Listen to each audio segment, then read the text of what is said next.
Son las 8:30 de la mañana, las 7:30 en Canarias. CaixaBank patrocina este espacio. Tiempo para el análisis, tiempo para el abierto en Hoy por Hoy. Es jueves, es 20 de junio. Ignacio Escolar, ¿qué tal? Muy buenos días. Buenos días, Ángel. Carlos Navarro Antolín, ¿qué tal? Muy buenos días. Muy buenos días. También en Radio Sevilla, Javier Aroca, ¿qué tal? Muy buenos días. Buenos días, aquí con Carlos. Aquí los dos juntitos. Dejadnos hablar a Ignacio y a mí, si puede ser, por favor. favor. No preocuparos. Vale. ¿Podemos meter nuestra propia publicidad? No hace falta que me dejes la publicidad. No, es que tenemos nuestro... Solo con que me hagáis caso, yo ya me daré por satisfecha cuando termine el abierto. Del balón. Venga. Vale. Vamos a empezar con algo que tiene que ver con la fecha de hoy. Hoy empieza el verano, empieza casi a las 11 menos algunos minutos de la noche, empieza el verano. Este viernes ya la mayoría de los colegios cierran las puertas. Bueno, no cierran porque los profesores se quedan dentro hasta unos cuantos días más, pero sí los niños dejan de ir al cole y empezamos a pensar ya todos en vacaciones. Todos las tenemos un poquitín más cerca. Y hemos pensado que era un buen momento para explicar un poco la situación y sobre todo la previsión del turismo de cara al verano, porque el sector turístico se está preparando para batir récords de visitas y de gasto. El sector espera cerrar 2024 con la cifra histórica, atención, de 90 millones de turistas internacionales. Desde primera hora de la mañana contando todo sobre la economía está Javier Ruiz. Javier, hola de nuevo. Bendita y maldita, ¿eh? Bendición del éxito esta, Exacto. Es que estamos hablando de muchísimos turistas y de un aumento de gasto que ahora vamos a ir desglosando y vamos a ir contando, porque el turismo está viviendo un auténtico milagro económico, Javier. Sí, tanto que ha registrado el mejor comienzo de año de la historia de España. Llevamos ya 24 millones de turistas internacionales este año, son 3 millones más que el año pasado, es un 14,8% de crecimiento y estamos batiendo también el récord en lo que gastan, unos 1.300 euros por persona, es un 19% más que antes de la pandemia. Esto es lo que ya ha ocurrido, Ángels, pero lo importante es lo que dices tú. El 2024 viene calentito. El turismo va a crecer a un ritmo del 5%, es decir, más del doble de lo que crece el resto de la economía española. Este es el peso. Esto es lo que está pesando ahora mismo un sector que es una bendición y que deja sombras y efectos negativos, que representa ya el 13% de la economía española. ¿Qué está pasando, Ángels? ¿Por qué este éxito? Pues lo primero es un cambio estructural que ha dejado a España en el lado de las economías afortunadas. Tras el COVID, lo hemos comentado aquí alguna vez, la gente ha dejado de priorizar aquello de tener coche, de tener, y ha empezado a priorizar el vivir experiencias, el vivir vacaciones. Hay un cambio estructural ahí, pero es que además hay un cambio coyuntural ahora. Hay una recuperación económica en Europa, tras la recesión de países como Alemania o Reino Unido, que este año vuelve, así que vuelve en masa el turismo internacional. Conclusión, efectivamente, tenemos 90 millones de turistas internacionales en cartera, unas tasas de crecimiento brutales. Después del COVID, que caímos mucho, pero después del COVID vivimos en 2021 un crecimiento del 43%, en 2022 del 61%, pero es que hemos vuelto a la normalidad y en 2023 hemos crecido un 7,6% y en 2024 otro 5% más. Y dice CaixaBank Research que el año que viene otro 3,2%. Así que efectivamente tenemos cifras de milagro que están dando empleo a entre 3-4 millones, depende de cómo contabilicemos, pero que está dando empleo a más gente que nunca. Y es un récord, Javier, que se cierra incluso a pesar de que el turismo ruso ha desaparecido. Sí, esto es de asterisco, pero efectivamente esto es doble mérito si lo queremos ver así, porque efectivamente el turismo ruso se ha evaporado por la guerra de Ucrania. Eso lo está pagando, por cierto, Cataluña, que recibe la mitad del turismo internacional de toda España. Allí acudían hasta la guerra de Ucrania 800.000 rusos anualmente. Tenemos récord de turismo, efectivamente, pese a que el turismo ruso se ha frenado seco. Y son cifras históricas, otro verano, pero que también dejan los problemas que ya conocemos, problemas recurrentes un año más de saturación, de contaminación y de precios disparados. Sí, sobre todo de eso último, de precios disparados, hasta el punto de preguntarnos ¿cuándo va algo demasiado bien? Porque los precios turísticos han subido un 21% después del COVID. pero es que siguen subiendo. En el último año la subida es del 11% más, dice el INE. Y esto empieza efectivamente a dejar un problema de turismo para afortunados que se nos está rompiendo. Primero, entre extranjeros más adinerados y españoles más empobrecidos, porque no es que haya gente que no se lo puede pagar o que tiene que recortar sus vacaciones, que la hay. Es que el turismo nacional está cayendo o está yéndose porque no puede pagar los precios que pagan los extranjeros. En el primer cuatrimestre, Ángels, los españoles han recortado sus desplazamientos un 4,4% y sus pernoctaciones un 1,1%. Así que los españoles lo dejan para que lleguen aquí clientes internacionales, turistas extranjeros. Pero es que además, esa es la primera fractura, hay una segunda entre quienes pueden seguir pagándoselo y quienes se están quedando atrás. Y lo muestra la oferta hotelera. Desde el COVID, Ángels, el número de hoteles de 3 estrellas o de menos, el de los clientes más modestos, número de hoteles ha caído en 634. Por el contrario, número de hoteles de lujo de 4 y 5 estrellas han aumentado en 240, un 9% más. Así que tenemos esas dos fracturas sociales, si las queremos ver así, y luego, por supuesto, tenemos la tercera, que es la que estabas comentando tú, contaminación, efectos imposibles en un alquiler imposible, el fenómeno Airbnb disparando el alquiler general. En fin, se han aprobado tasas turísticas, nada disuasorias, por cierto. Se ha hablado mucho, se ha legislado también muy poco sobre el Airbnb. Tenemos un milagro turístico y tenemos un dilema político, y es cuando se le pone freno, si es que hay que ponérselo, a algo que genera tanta riqueza y tanto empleo. Cuando ha llegado el momento de decir, ojo, no más. Javier, muchísimas gracias. Un abrazo. Estas cuestiones que plantea Javier en esta pizarra sobre el milagro del turismo en España, esos 90 millones de turistas internacionales con los que se prevé cerrar el año, y ahora viene la temporada alta, empieza hoy el verano.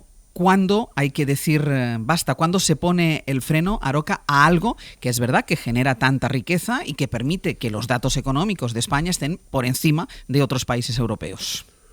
Pues es muy difícil que se haga nada interesante, algo que construya el futuro sin planificación, porque lo contrario de la planificación es lo repentino, y lo repentino lo marca el político que está en ese momento en el poder, porque normalmente los políticos suelen ser interinos, el fenómeno turístico de momento no.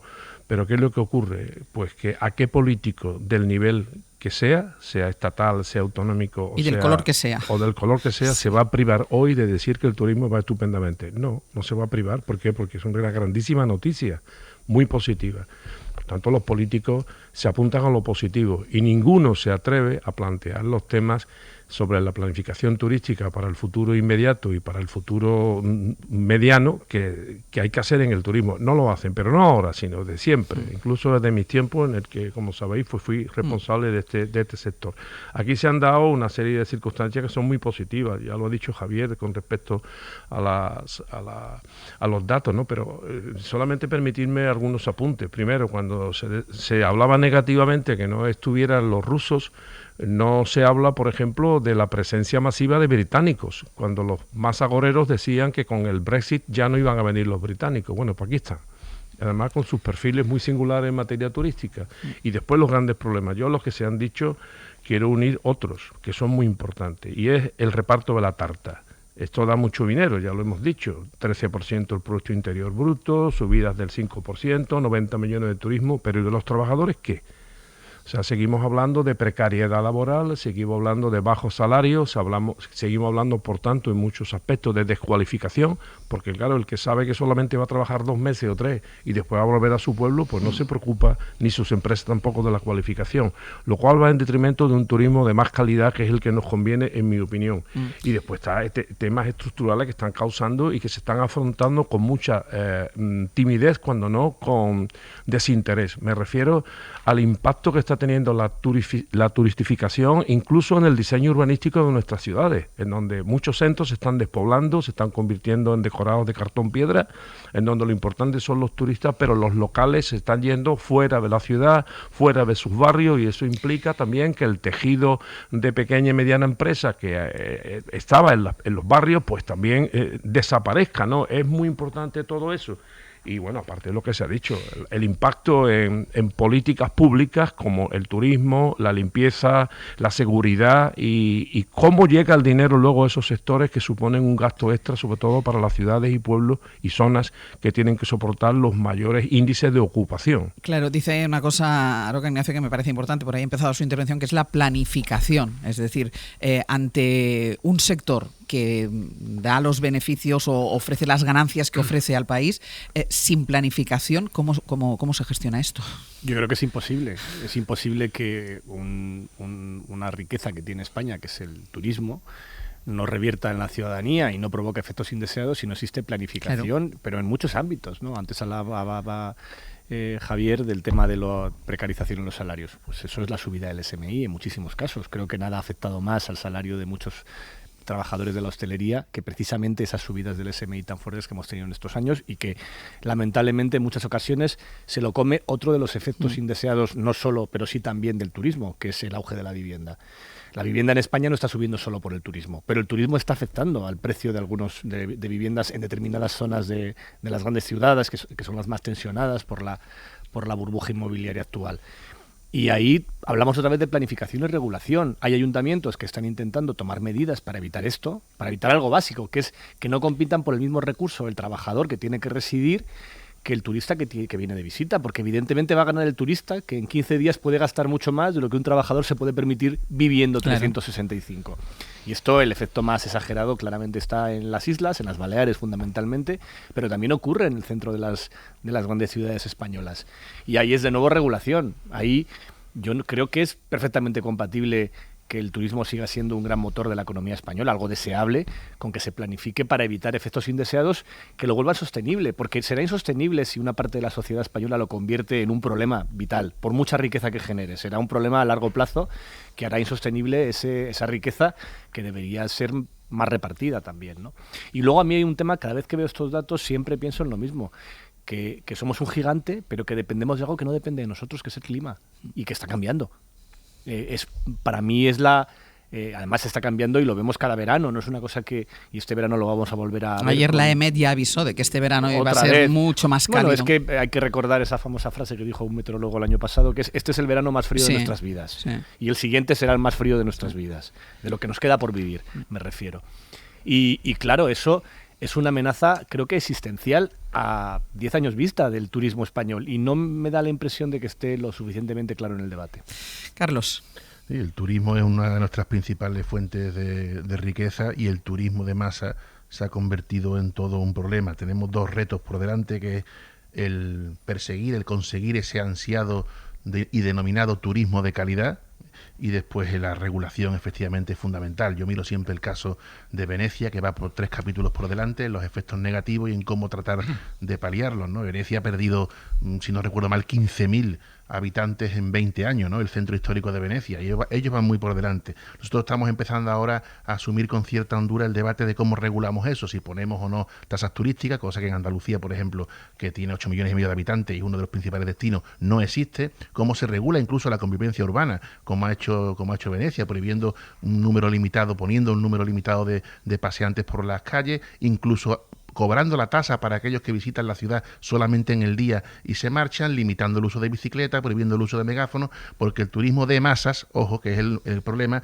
nos ha traído muchísimos problemas, ¿no? La despoblación de centros históricos, problemas de convivencia, porque hay nuevos hábitos que antes no veíamos. Los turistas hacen colas en los bares, los turistas invaden espacios urbanos a los que estábamos acostumbrados a pasar. Entonces, eso es un problema que hay que regular, y se está tardando demasiado en regular.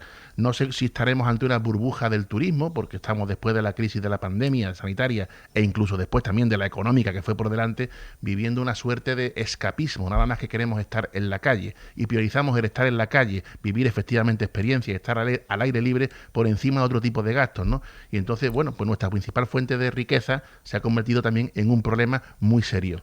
Hay una incoherencia en la política que yo creo que hay que, por lo menos, debatir, ¿no? Sí, algunos podríamos incluso hablar de denunciar, ¿no? porque, volviendo a mi tema inicial, la inmediatez de la política, que no les permite apuntarse a un bombardeo, ¿no? Voy a poner el caso de Sevilla. Sabéis, porque hablamos en estos micrófonos en una ocasión del deterioro de la Plaza de España, uno de los monumentos más importantes, y que yo recomiendo visitar, en donde el debate era sobre si había que cobrar o no por entrar en la plaza. Y bueno, hubo incluso propuestas por parte del gobierno local de Andalucía. Bueno, pues recién se está celebrando allí un acontecimiento que todos los años celebra, que es icónica. El festival. Eso significa, bueno, la ocupación masiva de ese entorno, con el daño que conlleva, por mucho que este año incluso se critica el que, bueno, la forma de haber organizado el festival, pues puede dañar, y de hecho daña la propia plaza. Bueno, de verdad que un político que primero propone una tasa y después autoriza a la celebración de un festival de esa naturaleza en el mismo monumento afectado tiene alguna credibilidad, yo creo que por lo menos habría que discutirse. Pero te diré más, Aroca, ese mismo político que propone una tasa para visitar la Plaza de España, como cualquier otro monumento de España, ahora porque estamos hablando de Sevilla, porque estáis vosotros ahí, se niega a la tasa turística. Bueno, y encima lo planteaba, no, que paguen los de fuera nada más, claro, y los de aquí no. Claro. O sea, ¿cuál es el criterio exactamente? Claro. Bueno, pero bueno, es que ese mismo partido que hacía esa discriminación entre esas dos maneras de pagar la ocupación de un lugar, pues acaba de suprimir esa misma distinción en los museos y en el patrimonio artístico de Andalucía, ¿no? Que el gobierno, que antes teníamos los andaluces, no digo el privilegio, porque nosotros pagamos impuestos y sostenemos también esos monumentos, de no tener que abandonar, de no tener que pagar tasa alguna para visitarlo. Ahora ya se va a poner que sí, ¿no? La lucha contra los efectos perniciosos del turismo masivo, el masivo, requiere de planes integrales. No se puede hacer una abolea un solo sitio, como fue en este caso, y mucho menos el alcalde, que fue el que lo propuso, no tenía la competencia al 100% para imponer la tasa turística, puesto que la Plaza de España, como sabréis, si no lo repetimos, no solo depende de él, también está la delegación de gobierno. Pero en cualquier caso, ¿qué hace falta? Yo insisto en el ejemplo de Venecia, ellos van mucho por delante, Hace falta planes integrales, desde la convivencia urbana, como se regula, a efectivamente la visita a los principales destinos turísticos, y sobre todo también desconcentrar la oferta de los centros históricos, como es el caso de llevarse a los turistas a la Plaza de España. ¿Para qué? Para que el centro histórico de la ciudad de turno no se convierta en un verdadero parque temático, que es una pena, Vamos a hacer una pausa después de haber hecho este repaso al sector turístico y poner sobre la mesa qué es lo que hace falta, qué es lo que se necesitaría, y sobre todo se resume en esa palabra con la que empezábamos el análisis, que es la palabra planificación. Pero como decía Aroca, a ver quién es el político, sea del color que sea, de la tendencia que sea, gobierne ahora o gobierne más tarde, que se pone a ello. Hacemos una pausa y a la vuelta vamos con los festejos de ayer por el 10º aniversario de la proclamación del rey Felipe VI.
a ser Hoy por Hoy, con Ángeles Barceló.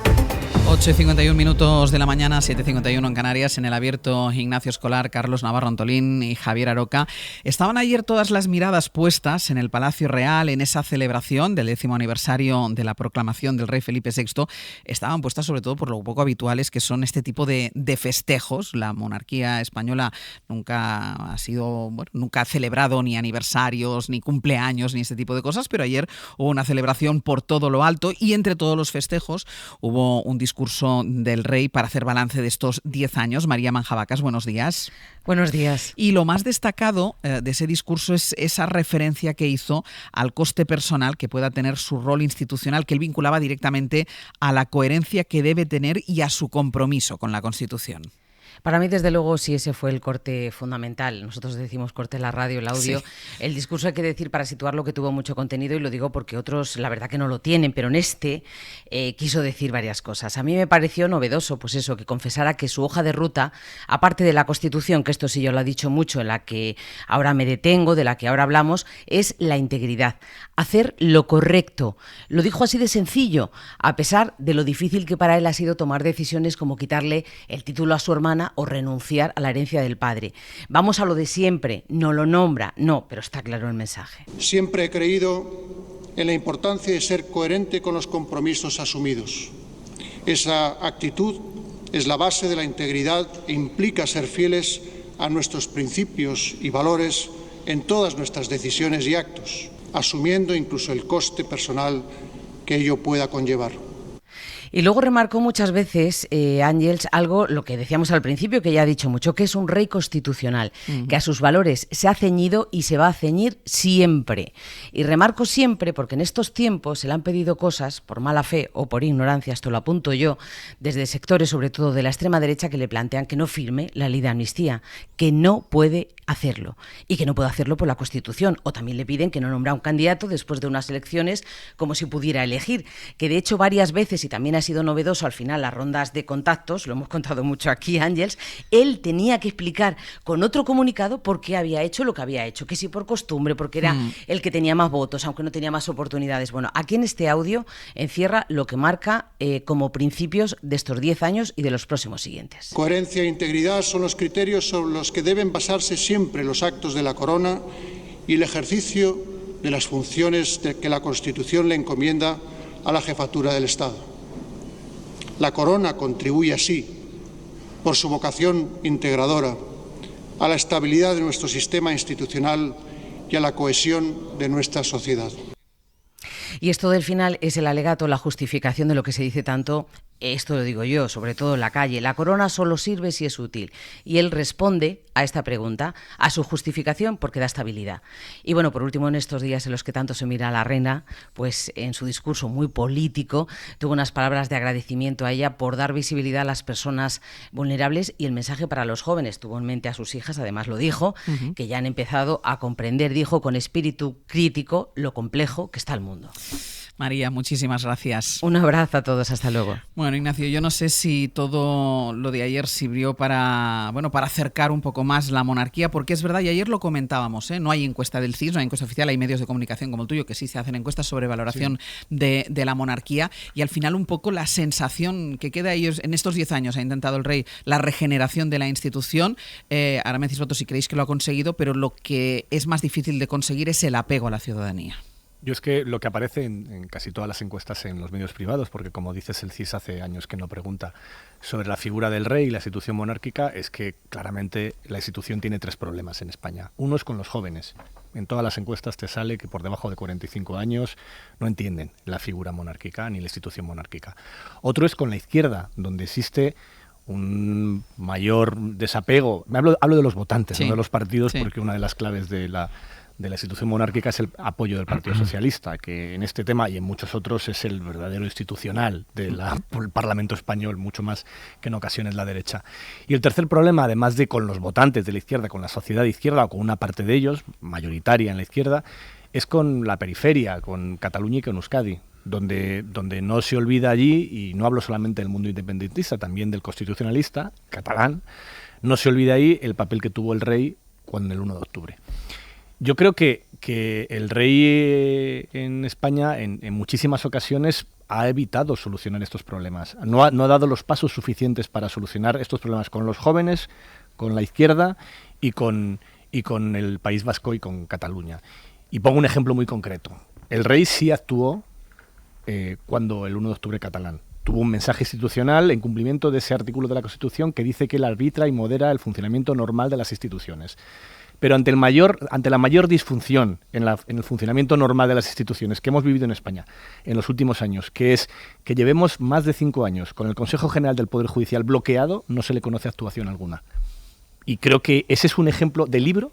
Es decir, que haya un partido, en este caso el Partido Popular, que esté bloqueando de manera deliberada el cumplimiento de la Constitución y el funcionamiento normal de una institución tan importante como la justicia. Tenemos un montón de tribunales bloqueados precisamente por ese bloqueo del Poder Judicial.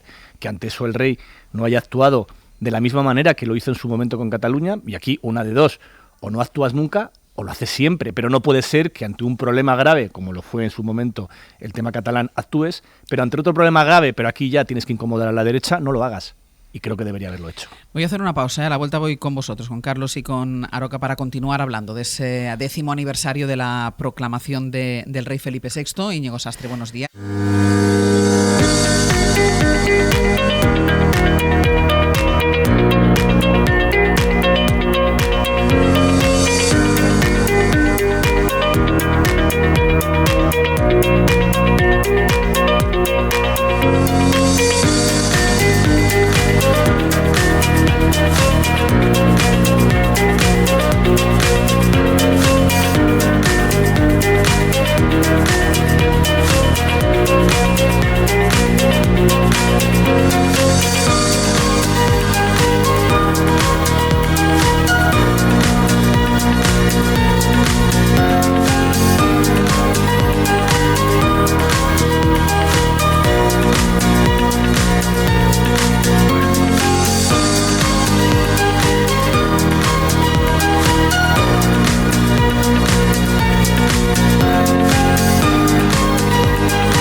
Ángeles Barceló.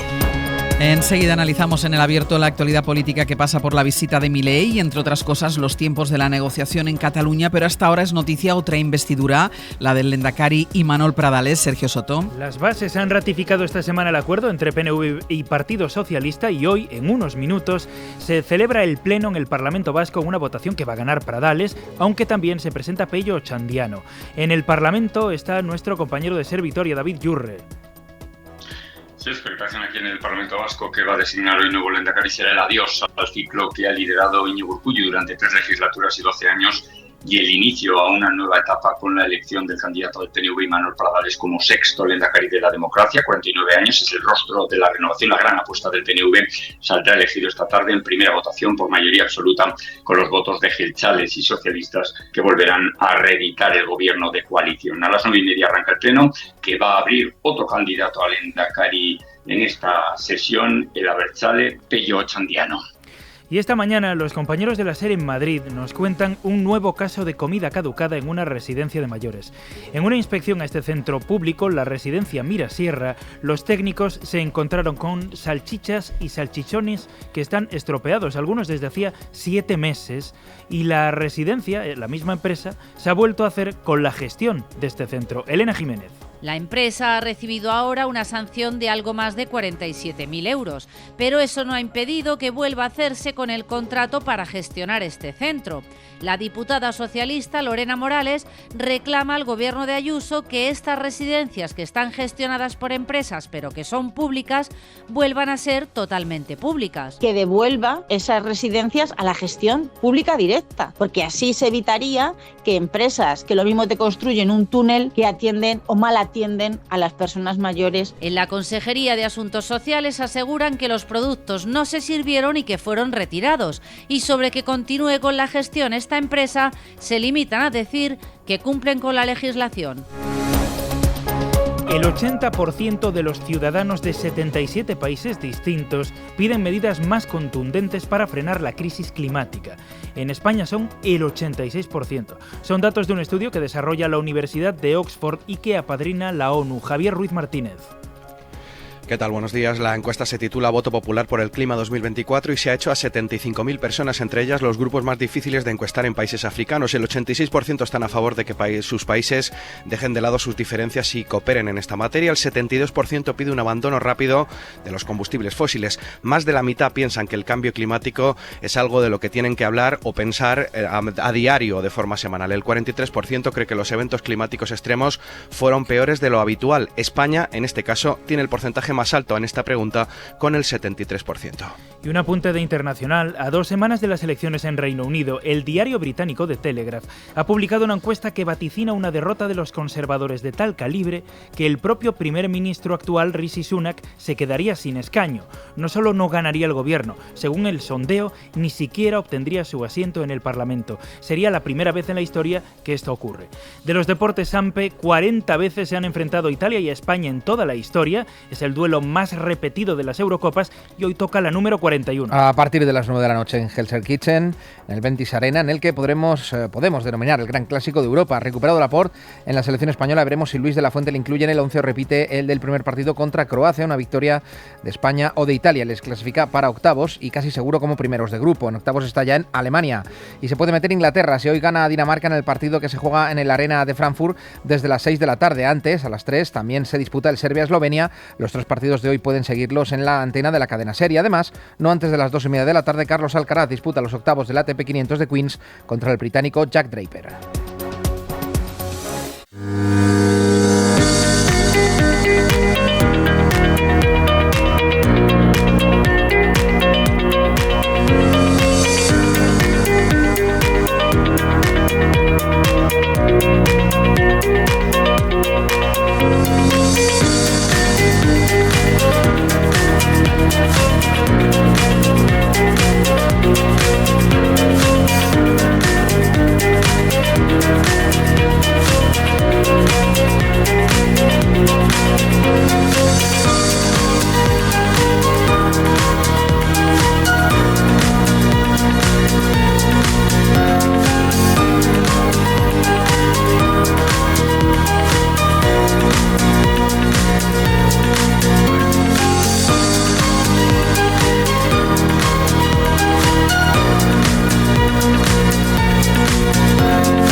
Barceló.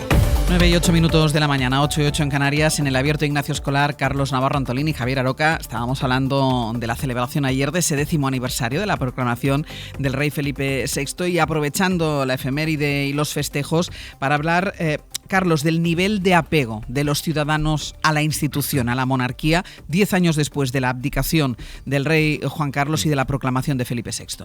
Pues yo creo que 10 años después se puede afirmar que la monarquía en España no es precisamente un problema, sino todo lo contrario, ¿no? Es un ejemplo, el rey es un ejemplo en todos los sentidos, máxime en una sociedad como la que nos ha tocado vivir, en la que yo siempre expongo que hay una degradación evidente y palmaria de la vida pública, donde hay también, y el debate existe, un desprestigio de las instituciones, y el rey ahí emerge como una figura que en este caso yo creo que tiene todos los efectos positivos. ¿Qué es lo que ocurre? Que el contexto que le ha tocado a él no es el del padre, evidentemente. Él no va a disfrutar del blindaje, entre comillas, que disfrutó el padre, con un pacto, incluida la prensa, de no agresión y de tapar cualquier cuestión que pudiera erosionar la monarquía en ese momento, con lo cual el deber de ejemplaridad es su principal blindaje. ¿Y el reto de él cuál es? Pues el reto de él es que él no puede ser el rey del centro hacia la derecha solamente, tiene que ser el rey de todos, y eso es lo que la tarea que le queda pendiente. Pero por lo demás insisto en que en una sociedad con un gran déficit de institucionalidad, el Felipe VI en este momento es un buen ejemplo y muy necesario. Aroca. Bueno, claro, es que la institucionalidad del rey no depende del juego democrático, sino depende de la estabilidad de un mandato, de un pacto, que bueno, es dudoso en algunos aspectos, que hizo un rey primero a su padre y luego a él, fruto de un acuerdo, de un linaje, de una dinastía con el régimen anterior. Por tanto, claro, celebrar 10 años en un sistema democrático tiene sentido cuando son 10 años de gobierno electo, aunque sean sucesivas ocasiones, y porque se brindan al control democrático y al juicio democrático de la gente. Pero la monarquía no es un automatismo. O sea, 10 años de monarquía no es nada, no es comparable con otras instituciones que están sometidas al escrutinio público. Por eso algunos de los aspectos del discurso del monarca no tienen sentido. Antes nuestra compañera ha hablado de una serie de actos que se ha visto obligado, digamos, a hacer y que han sido criticados, por ejemplo, por la extrema derecha.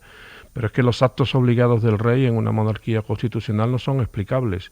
Simplemente son un mandato constitucional. Por eso precisamente se trata de una monarquía constitucional, porque hay actos obligados que el rey no puede discutir. Luego, por tanto, no tiene sentido explicarlos, ¿no? Por lo demás, bueno, si yo fuera asesor de la casa, pues no hubiera aconsejado esta ceremonia, porque esta ceremonia suena más a una más de la Operación Salvamento para reputar y salvar el prestigio de una institución que lo que tiene que ser es ejemplar, y esto no se salva con ñoñerías ni con lecturas juveniles de lo que pasó ayer, ¿no? Con unas niñas o lo que sea. Eso no tiene ningún sentido. Eso es una monarquía cookie, ¿no? Una monarquía se prestigia por su reputación, y concretamente esta, durante estos 10 años, tiene un problema, que es que está a la sombra de la existencia todavía en vivo de un rey honorífico, porque es rey honorífico porque él mismo se lo dictó a sí mismo y obligó a una reforma y a una ley orgánica que así lo establecía, y que comparte incluso protocolo con la mismísima heredera y princesa de Asturias.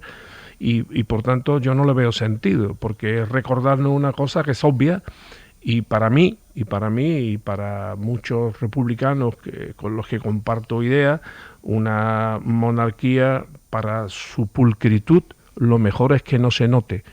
Y ayer se notó mucho que hay una monarquía durante 10 años y afloraron muchos de sus defectos. Algunos lo ha comentado nuestro compañero Ignacio Escolar, pero hoy... O si se nota, que decía Ignacio, si se nota, que se note siempre. Bueno, pero es que yo pienso que yo pienso como la que fue presidenta del gobierno de Escocia, la señora Sturgeon, que una vez le preguntaron en un conflicto que hubo entre el entonces primer ministro del Reino Unido y la reina. Bueno, no hubo tal conflicto, sino hubo un conflicto institucional, y mucha gente le preguntó a los republicanos, y alguien le preguntó a Nicola Sturgeon, y luego dijo: mire usted, lo que es que yo soy republicana, pero mientras que la monarquía no se note, bueno, y es que el problema es que se note. Y cuando se nota es porque se sale de su pellejo constitucional, porque mientras que no se salga del pellejo constitucional, una monarquía no se nota, y por tanto eso es lo mejor que le puede pasar a la monarquía, porque si no los republicanos vamos a empezar a mosquearnos. Vamos a hacer una pausa y a la vuelta vamos con la visita de Milei a España, una visita con un acto institucional en la Comunidad de Madrid.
SER, Hoy por Hoy, con Ángeles Barceló.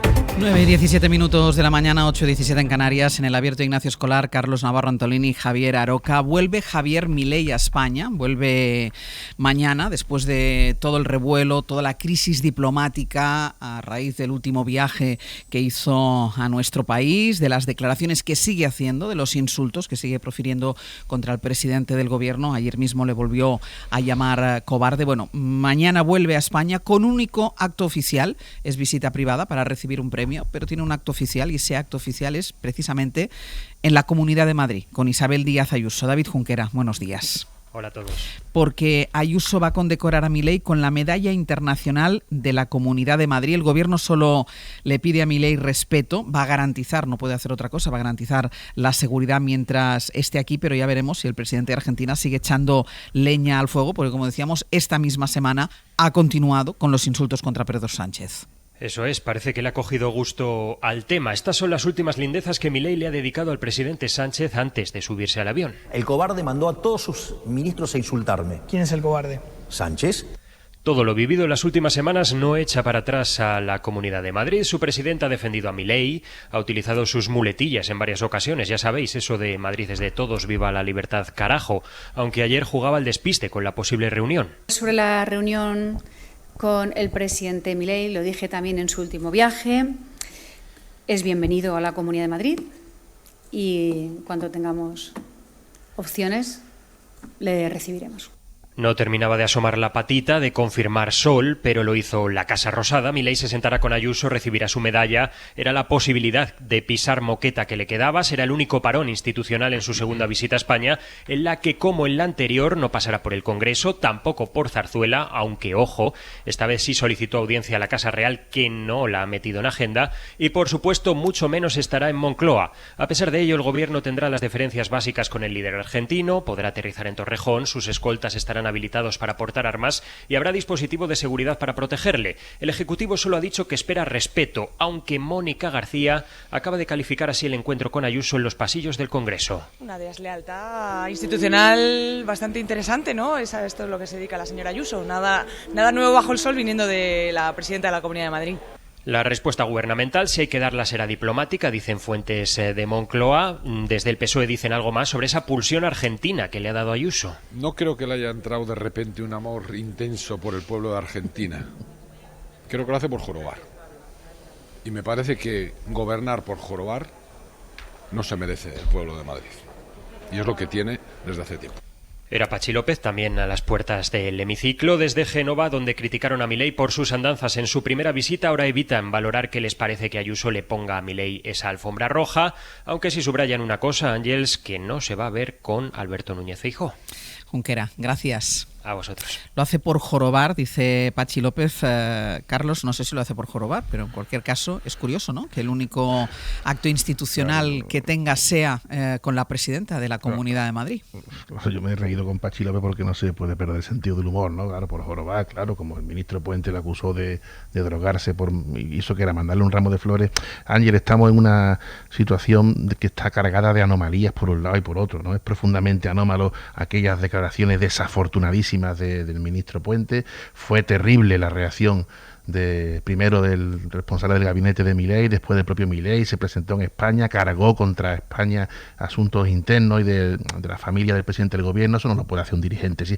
Es anómalo todo, profundamente anómalo todo desde un punto de vista y otro, desde una acera y desde la otra. Pero es anómalo también que le reciba y que le dé un premio a la presidenta de la Comunidad de Madrid. A eso voy. Entonces, dentro de esa anomalía que ocurre, pues Ayuso juega su carta, que es la de una institucionalidad muy interesada, ¿no? Soy la presidenta de la Comunidad de Madrid, me lo traigo aquí, contrasto continuamente con Sánchez, que es lo que hace desde el principio, le doy una distinción y además pues me como también el terreno sociológico de Vox, pues no recordemos que Milei a lo que vino en el anterior viaje fue un acto de una convención de Vox, ¿no? ¿Qué es lo normal? ¿Qué es lo que no sería anómalo? Pues que el presidente, el jefe del gobierno de Argentina, un país tan importante para nosotros por tantos motivos, pues fuera recibido por el rey, por el presidente del gobierno y además por el jefe de la oposición, como ha ocurrido muchísimas veces, incluido el jefe de la oposición, claro que sí, pero bueno, como estamos en una política chusca, demasiado chusca, bronca, y en la que los comportamientos no son, volvemos al concepto anterior de ejemplaridad, pues ya empezamos a normalizar muchas cosas que nunca debieran serlo. Pero claro, aquí se joroban unos y otros. Ignacio. Yo es que no veo esa equidistancia, la verdad. O sea, creo que la razón por la cual Ayuso se reúne con Milei es porque Ayuso es la líder de la extrema derecha española. Vamos a dejarlo así de claro. Es decir, es el equivalente a Milei, el equivalente a Meloni, el equivalente a otros movimientos de derecha populista, de extrema derecha populista que están sucediendo en todo el mundo. Por eso también Ayuso aquí, cada vez que se abren las urnas, se come todo el electorado de Vox, porque es que en realidad Vox es una escisión del PP de Madrid, no del PP, del PP de Madrid, y responde a muchos de sus parámetros.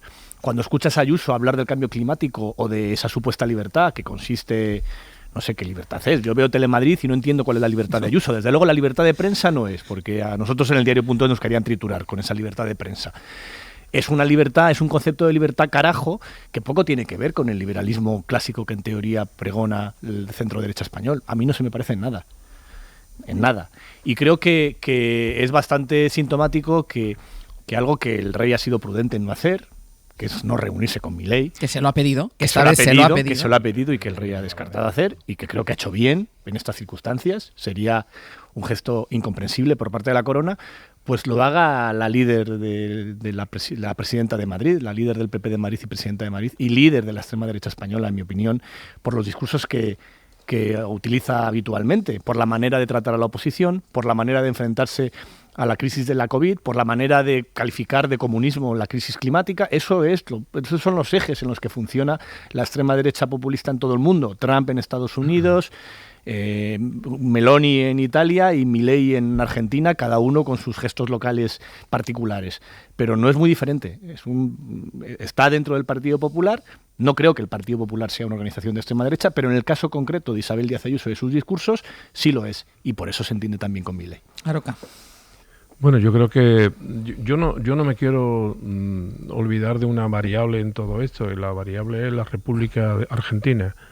Yo creo que los argentinos tienen hoy mucho motivo para pensar que su reputación institucional en el mundo está francamente devaluada.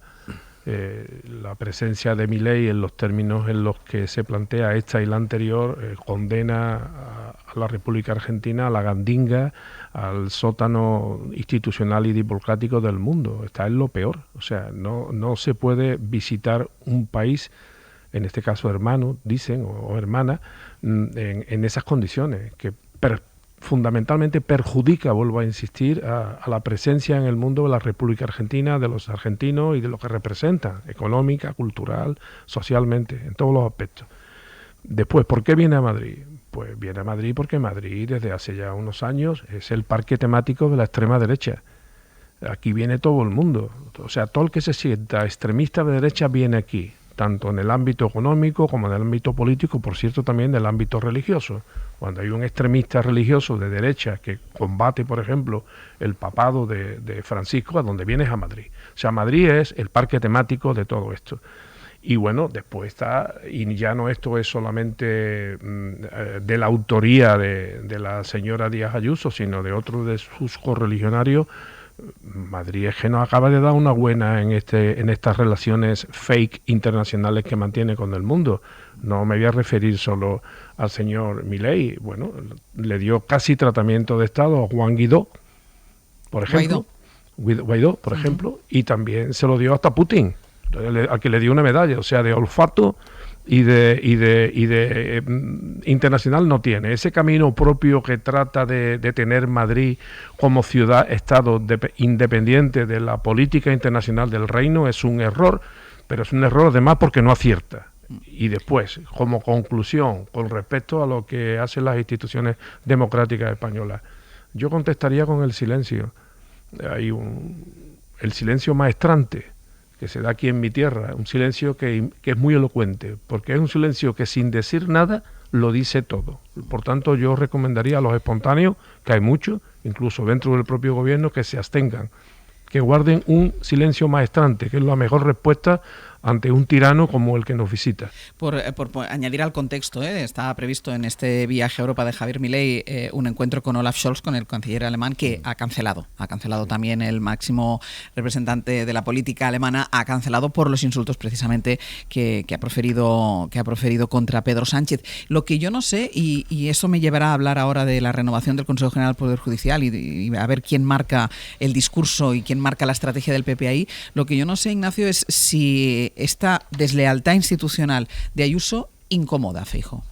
Yo creo que al menos calla. Creo que sí quiero pensar que le incomoda, porque uno de los principales damnificados de este tipo de órdagos de Isabel Díaz Ayuso es el propio Núñez Feijóo. Isabel Díaz Ayuso lideraba la ofensiva contra la anterior renovación del Consejo General del Poder Judicial y la frenó. Y ganó ese pulso a Feijóo. Feijóo quería renovar, o eso contaba, y de repente ante la presión del ala derecha o extrema derecha de su partido, pues decidió parar. Y yo quiero pensar que sí, que Feijóo debería ser ya consciente de que uno de sus principales problemas, uno serio, es Isabel Díaz Ayuso.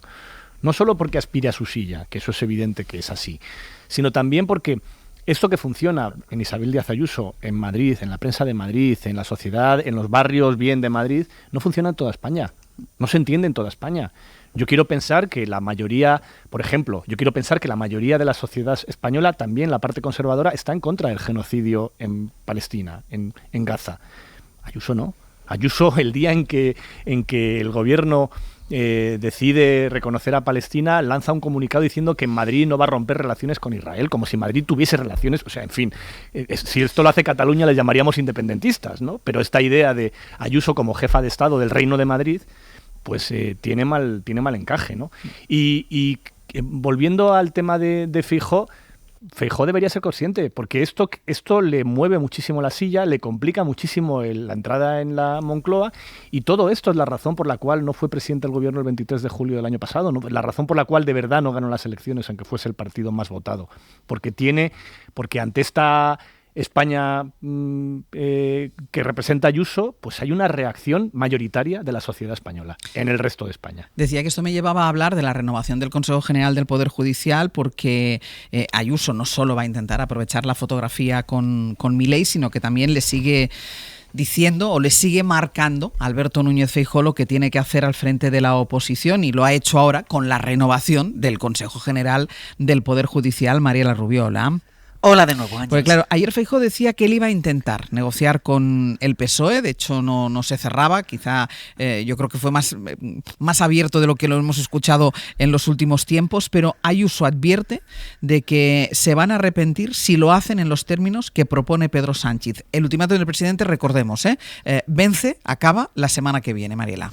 Así es, Feijóo hablaba en los pasillos del Congreso así, preguntado por la posibilidad de un acuerdo. Lo vamos a intentar. Si no quiere romperlo como lo rompió la otra vez, lo vamos a intentar. Y lo hacía minutos antes que desde el escaño Sánchez se reafirmara en su ultimátum sobre el Consejo General del Poder Judicial y acusase a Feijóo de estar limitado en su capacidad de pactar por las presiones, decía, de Aznar, Ayuso y Abascal. Lo escuchamos. Cada vez que hay una opción de que podamos entendernos el gobierno y el principal partido de la oposición, aparecen sus jefes, el señor Aznar, el señor Abascal, la señora Ayuso, y le dicen, ni se le ocurra. Nosotros vamos a garantizar que se cumpla la Constitución española, con ustedes o sin ustedes. Con ustedes o sin ustedes, decía Pedro Sánchez, pero poco después era la propia Díaz Ayuso quien no ocultaba en público su rechazo a aceptar la negociación en los términos en los que la plantea el gobierno. Lo que opino lo he trasladado en los órganos internos de mi partido y también al propio Feijóo, que se despolitice este sistema de nombramientos antes de pasar a lo siguiente, y esto tiene que ser así. Por tanto, esta renovación, tal y como la plantean, sería la estocada final para la separación de poderes y contra el Poder Judicial. Palabras que en las filas del partido se han leído como una advertencia clara a Feijóo ante la posibilidad de que el PP termine flexibilizando su postura sobre el Consejo General del Poder Judicial. Se da la circunstancia, Ángels, y lo contábamos aquí hace unos días, que fuentes de la Dirección Nacional se han mostrado abiertas a estudiar renovar primero y buscar una fórmula para cambiar el sistema de elección más adelante, como Bruselas como garante. Pero Ayuso no solo dejaba claro que ese no debe ser el camino, sino que también sugería que es que el partido simplemente no lo va a entender. Que cambiando el sistema de elección va a ser un auténtico desastre, como ha pasado con el Constitucional, y que el Partido Socialista engañará nuevamente. Si esa renovación no se hace a través de la modificación del sistema, va a hacer que nos arrepintamos. Y es que Ayuso ponía voz a un recelo cada vez más extendido en el partido, donde hay sectores que alertan de que las bases no van a entender fácilmente un acuerdo ahora. En Génova, mientras tanto, se esfuerzan por tranquilizar a los suyos, repitiendo que o es un buen acuerdo o no será. Mariela, gracias. A vosotros. Aroca, lo vamos a intentar de Feijóo frente. Ya se lo he dicho a Feijóo lo que opino, y esto tiene que ser así. Si no, lo hacemos así, nos vamos a arrepentir. Les he dicho que nos vamos a arrepentir. Bueno, Díaz Ayuso nació después del convencimiento de los que mandan en el PP, que no son los que están en sus órganos partidarios, sino que están fuera del PP, de que primero Casado y después Feijóo son poca oposición para Pedro Sánchez, y por tanto por eso mantienen esa especie de bicefalía impropia, con la excusa de que Isabel Díaz Ayuso representa a los intereses de la extrema derecha que el Partido Popular pretende otra vez recoger dentro de sus filas. Pero yo creo que eso es un error, aun siendo verdad, ¿no? El problema aquí es que Feijóo y los líderes del Partido Popular son débiles y ejercen un poder vicario. O sea, no es ni Isabel, ni Díaz Ayuso, ni Feijóo los que se oponen a la renovación del Consejo General del Poder Judicial por la vía constitucional, no, sino son otros poderes que están detrás. Porque ¿qué hay detrás del Consejo General del Poder Judicial? no lo que dice la señora Ayuso, por el procedimiento, por la politización, todas las cosas que dice, ¿no? Lo que hay detrás del Consejo General del Poder Judicial es la capacidad de controlar el top de la judicatura española, singularmente el Supremo, Tribunal Supremo y otros tribunales. Y eso es lo que está en cuestión. Lo que está en cuestión es un reto del Poder Judicial al resto de los poderes del Estado, que mantiene no su derecho a la independencia y la inamovilidad, que eso es algo que defendemos todos los demócratas, no. Lo que defiende es ser algo más que el Poder Legislativo y algo más que el Poder Ejecutivo. Y en ese territorio estamos. Y claro, el señor Feijóo trata por todos los medios de tener una salida airosa.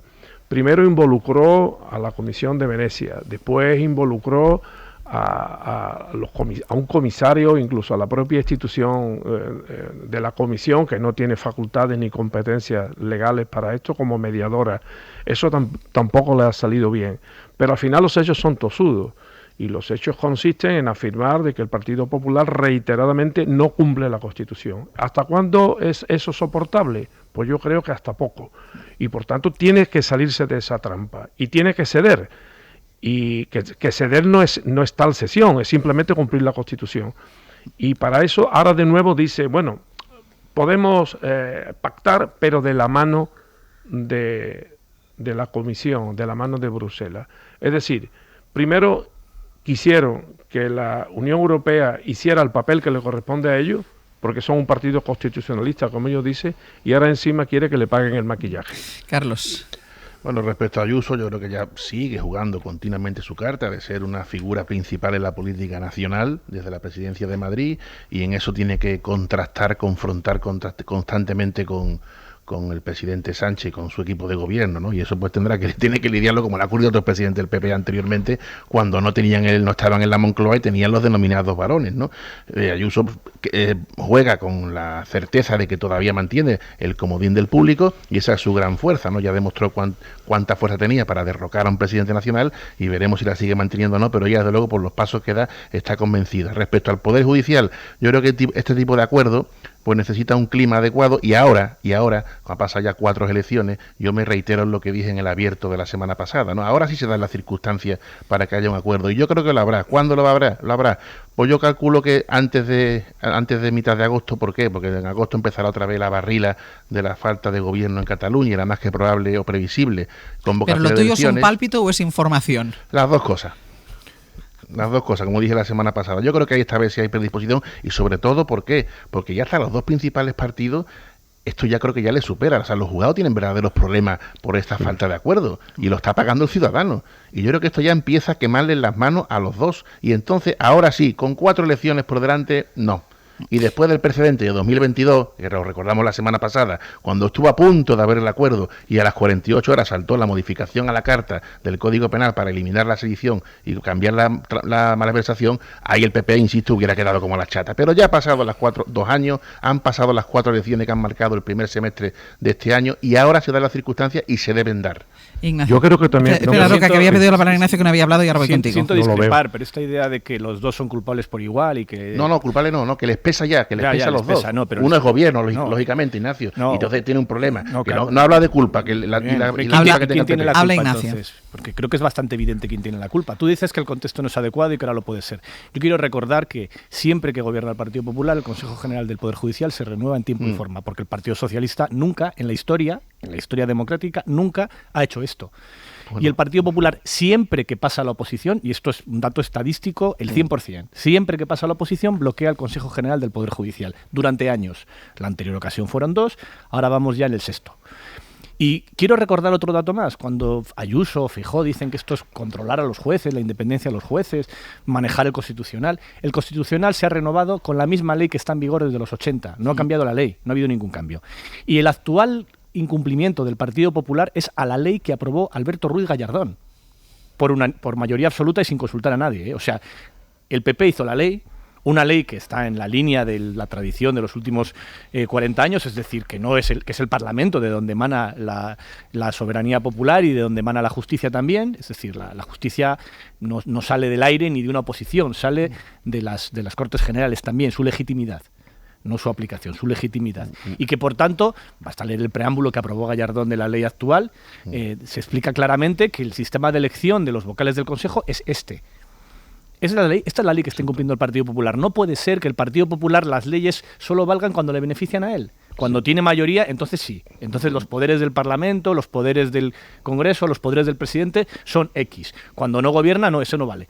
No puede ser. Y sobre todo no podemos aceptar esta idea de que esto es un pacto de Estado. No, esto es el cumplimiento de la ley. Es distinto. Claro que a mí me gustaría que hubiese un contexto determinado que permitiera que hubiese que hubiese podido aprobarse la ley del suelo, por poner un ejemplo, o que se pudieran aprobar otras reformas legislativas que están pendientes. Pero esto es otra cosa. Esto es el cumplimiento de una ley cuya última modificación trascendente la hizo el Partido Popular y que ahora el Partido Popular se niega a cumplir. Aroca, voy contigo después, Carlos. Bueno, yo creo que el debate público en este sentido está pervertido de nativitate, porque se enfrenta a la renovación, se pretende enfrentar y se consigue, porque la gente lo cree así, la renovación de un órgano constitucional como el Consejo General del Poder Judicial con el Gobierno. Pero es que el Gobierno no es parte de esto. O sea, quien corresponde a la renovación del Consejo General del Poder Judicial es al Poder Legislativo, es decir, al Congreso en este caso y al Senado. Ese es el conflicto.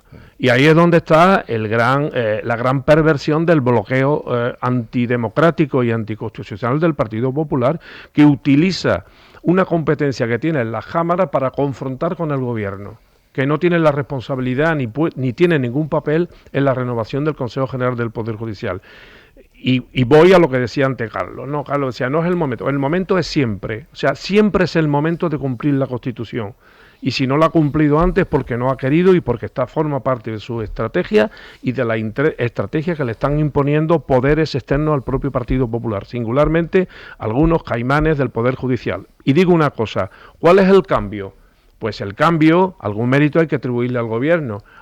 El cambio es que por fin el Ejecutivo, que es quien tiene en algunos casos la iniciativa legislativa, que no el Poder Legislativo, ha decidido legislar, o sea, llevar al Parlamento legislación para que esa legislación aprobada por la soberanía popular por fin desbloquee el Consejo General del Poder Judicial y de camino que le dé otro perfil, porque mientras que ese Consejo General del Poder Judicial tenga el poder absoluto y muchas veces arbitrario de nombrar y renovar la cúpula del Poder Judicial, ese Consejo General del Poder Judicial tendrá un poder que yo creo que no es bueno para la salud democrática. Carlos. No, yo no quería evitar el análisis de quién es la culpa, he procurado ser descriptivo. Creo que ahora, por cierta información y por opinión que va uno forjándose, creo que ahora se está dando la circunstancia para que por fin haya ese acuerdo, y me repito las declaraciones de Feijóo, ¿no?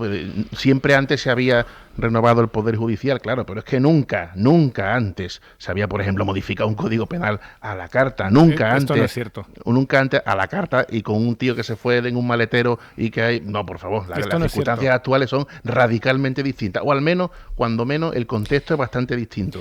Nunca antes habíamos visto con la jactancia con la que, por ejemplo, un ministro pasa a la Fiscalía General del Estado, o un ministro pasa al tribunal, a los más altos tribunales. O sea, el contexto ha cambiado. Yo no estoy descargando de culpa a ningún partido y, por supuesto, no estoy negando que es una obligación constitucional que, como bien ha explicado Javier Aroca, corresponde en puridad a las cámaras. Lo que trato es de aplicar el contexto y ver que ahora sí se pueden dar las circunstancias. Ignacio. Simplemente. Esto no es así. Yo te recuerdo cuál era el contexto en el que el Partido Socialista en el año 2013 renovó el Consejo General del Poder Judicial. Estaba en la oposición Rubalcaba. Estaban aprobando recortes durísimos el gobierno del Partido Popular. Acababan de salir los sobres en negro del Partido Popular y estábamos empezando a esbozar toda la Operación Cataluña y toda la Operación Kitchen. En ese contexto, el Partido Socialista hacía oposición, pero cumplía la Constitución. Es compatible. Es compatible en más cosas. Y luego el contexto, el que tú citas, de la renovación de él, es cuando ya llevaba 2 años y pico bloqueado el Consejo. Es decir, no es el momento en el que toca renovar. El momento en el que tocaba renovar es muy anterior. En ese momento, el Partido Popular ha ido ya llevaba 2 años y pico sin cumplir con la Constitución. Es decir, que es falso ese argumento de que esto no se ha renovado porque el Partido Socialista, la mayoría del Parlamento en su legítima, función cambió la ley. Solo hace falta, Ignacio, buscar la lista de excusas que ha puesto desde 30 el principio, 40, ¿no? desde el principio, cuando le tocaba renovar y no renovó. La primera excusa era que había un vicepresidente, una de las primeras, que había un vicepresidente que era Pablo Iglesias, que se criticaba la corona, y ya con eso no se renova el Consejo General del Poder Judicial. Mañana que la bola fuma.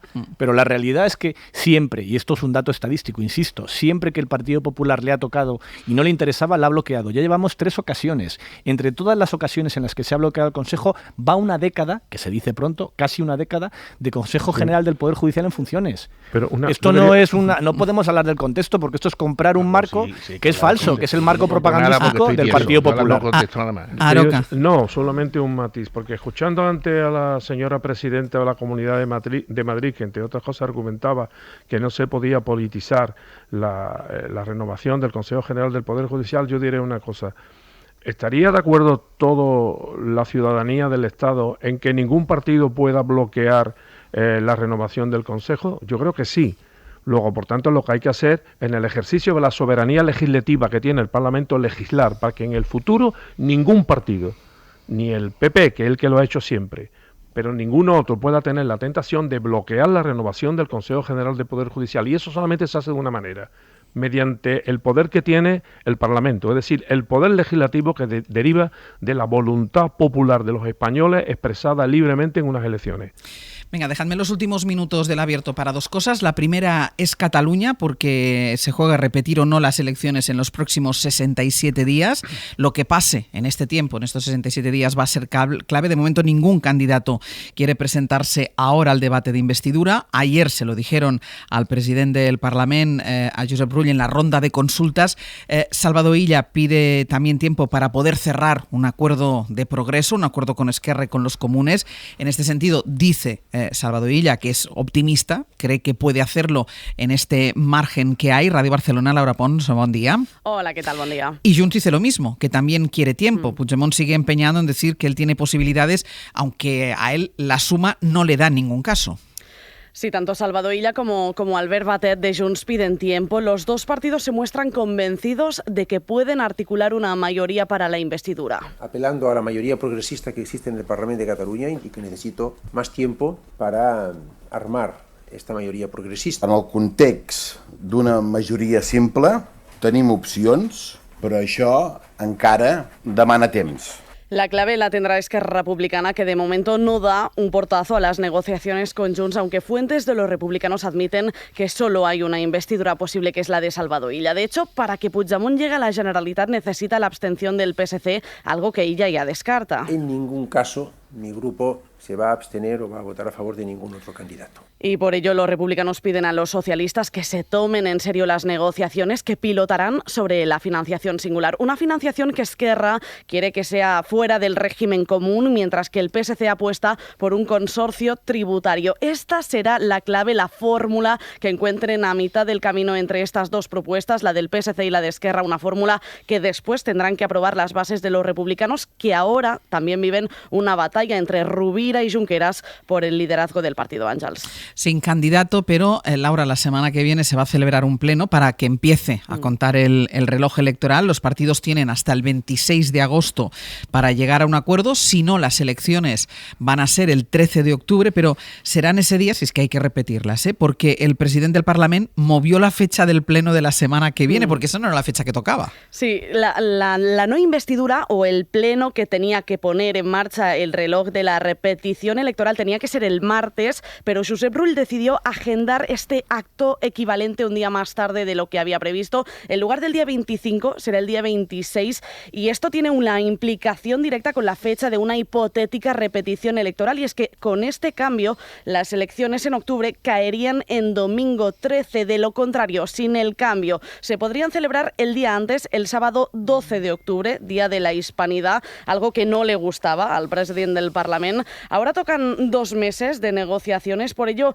en la Cámara Catalana prevén un verano sin vacaciones. Sin embargo, Josep Rull está sondeando a los partidos para bloquear 10 días de agosto, del 8 al 18, para que los diputados puedan hacer vacaciones sin miedo ante esta posible investidura.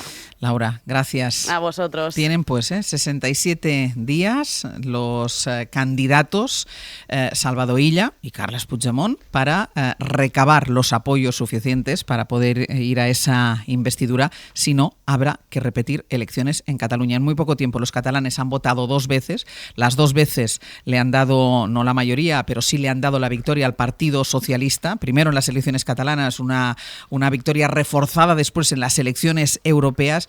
Bueno, pues si no consiguen ponerse de acuerdo, los catalanes tendrán que votar una tercera vez. Ignacio, bueno, confiando de que los catalanes en 2 meses, con verano de por medio, cambien de opinión. Yo creo que esto es clara cuál es la estrategia de cada uno. En el caso de Junts y de Puigdemont están intentando una repetición electoral, de la que salen, creo, con muy pocas posibilidades de un gobierno distinto al de Salvador Illa, porque seguirá el independentismo sin tener la mayoría, no la ha tenido en las últimas 2 elecciones, como recuerdas, pero que servirá para consolidar aún más la posición de Junts como líder del soberanismo en detrimento de todos los demás, empezando por Esquerra, que no entiendo por qué no ve la jugada de manera más evidente, porque es obvio que una repetición electoral le va a complicar mucho la vida. Es que en el caso de Junts queda tan claro que esto va de ellos y que no va de los catalanes. Y dejadme ahora sí, los últimos minutos, porque hay Eurocopa, que tiene mucho que ver también con el verano y en la forma de afrontar las tardes de este periodo. Hay Eurocopa y esta noche, a las 9, la selección española juega su segundo partido contra Italia, que es la actual campeona. Enviado especial Antón Meana, buenos días. Hola Ángels, ¿qué tal? Buenos días. A ver, ¿cómo se está preparando este partido? Pues bien, con la sensación de que España es favorita, superior a Italia. Si gana España prácticamente será al 100% primera de grupo, y después del subidón de ganarle 3-0 a Croacia van a intentar los de Luis de la Fuente hacer lo mismo contra Italia, que dice que es una selección pareja a nosotros, admiran el fútbol de España, es casi un espejo en el que nos miramos italianos y españoles. Ahora somos la España de Nico y Lamine Yamal, antes éramos la de Xavi e Iniesta, ahora nos apoyamos en 2 jugadores jóvenes, 21 años Nico Williams, 16 cuarto de la ESO Lamine Yamal. Y es lo que tenemos ahora, ¿no? Los 2 Ferraris que van a intentar que Italia descarrile hoy en esta localidad minera de Alemania que se llama Gelsenkirchen, con un estadio maravilloso, el del Schalke 04, y el siguiente partido ya será el lunes en Düsseldorf ante Albania. Ojalá que España llegue ya, Ángels, con 6 puntos en el zurrón. Venga, mójate, Meana, ¿tú quién crees que es mejor, España o Italia? Que sabes que Italia siempre antes decíamos, yo creo que han sido 40 veces que nos hemos cruzado, es el cruce más habitual en las Eurocopas. ¿Tú cómo lo ves?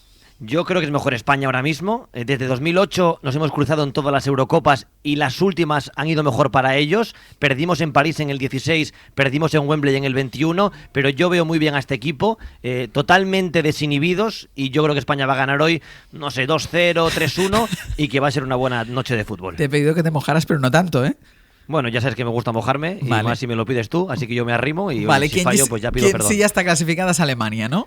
Sí, ayer Alemania pasó por encima de su rival, ganó bien en Stuttgart, y hay una locura en el país con la Eurocopa. Es un poco parecido a lo que tú comentabas con Flaky el otro día de España en 2008. Sí. Ayer pantallas gigantes en toda Alemania, desde Colonia a Stuttgart, pasando por Berlín o por Düsseldorf, y ellos confían en que los Musiala y compañía rompan el maleficio del anfitrión y puedan ganar ellos la Eurocopa. Bueno, pues tendrán mucho carrusel esta tarde para seguir ese partido de la selección española frente a Italia.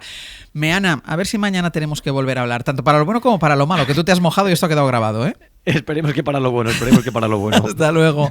Hasta luego, Ángels. Ahora, todos pendientes de una selección, y uno de los que tira del carro es un chaval que todavía está en la ESO.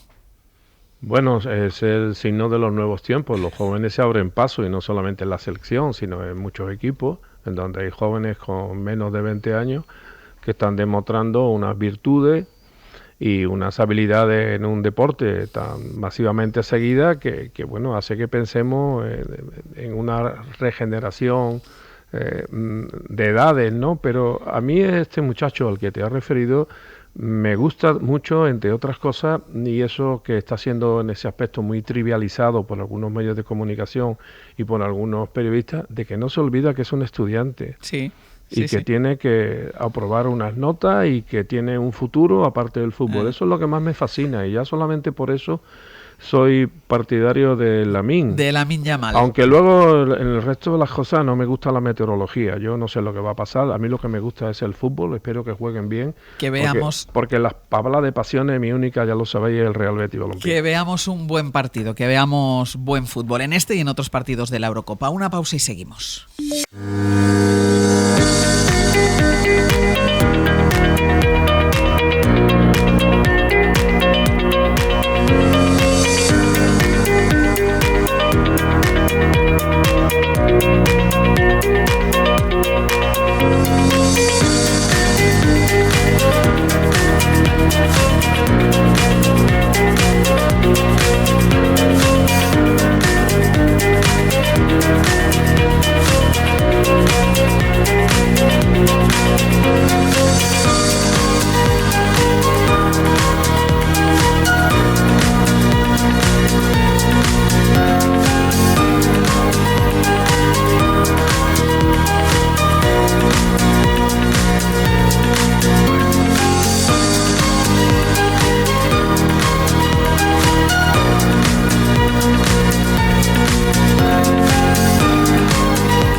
Vamos, que este abierto ya no le queda nada. Lo que tarden Sergio Castro y Ana Uslén contar lo que vamos a hacer a partir de las 10 de la mañana. ¿Qué tal? Muy buenos días. Muy buenas. ¿Qué tal? A ver, contadnos. Pues ya que llega el verano, vamos a abrir con eso nuestro Ministerio de Ciencia y Tecnología. Vamos a estar pendientes de esas temperaturas tan altas que se pronostican para este verano y de una macroencuesta global encargada por el Programa de Naciones Unidas para ver qué medidas queremos contra el cambio climático. Eso y dos belugas que han venido de Ucrania.